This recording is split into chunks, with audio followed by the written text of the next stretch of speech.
Petrol की कीमत में इजाफे से आटा महंगा होगा। चेहरे बदल रहे हैं लेकिन निज़ाम तब्दील नहीं हुआ। सिराजुल हक का मुल्तान में खिताब, कहा मुट्ठी भर अफराद अवाम को गुलाम समझते हैं, इनका एहतसाब कोई नहीं कर सकता, ये कानून से बालातर है।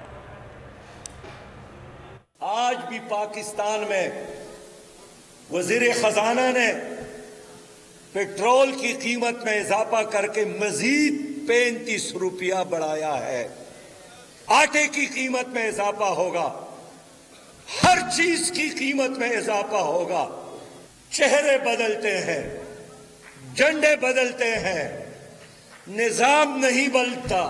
75 साल बाद भी वही लोग तुम्हारे ऊपर मुसल्लत है जिन्होंने मीर जाफर का किरदार, मीर सादिक का किरदार अदा किया।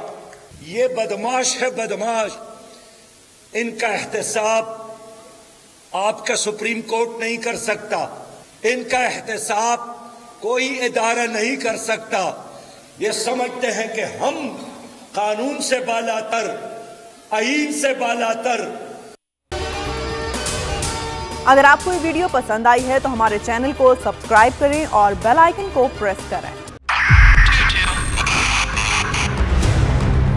2022 बहुत सारे तोहफे भी देखे गया पाकिस्तान की आवाम को। पाकिस्तान की आवाम को एक तोहफा ये दिया कि आवाम को पता चल गया कि पाकिस्तान का मीडिया क्या है। साल 2022 में सबसे ज्यादा देखे जाने वाला चैनल बोल न्यूज रहा नंबर 1। हमने बहुत सारे शोज और ट्रांसमिशंस की, पूरा साल मुसलसल जदोजहद में निकल गया कि ये वोट ऑफ कॉन्फिडेंस के पीछे कौन लोग थे।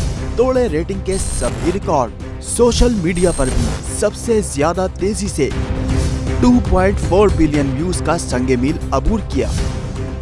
एंकर्स को भी आवाम में सबसे ज्यादा मकबूलियत मिली और सोशल मीडिया पर भी बोल रहा सब पर सब्सक्राइब करें और बेल दबाएं ताकि कोई खबर रह न जाए।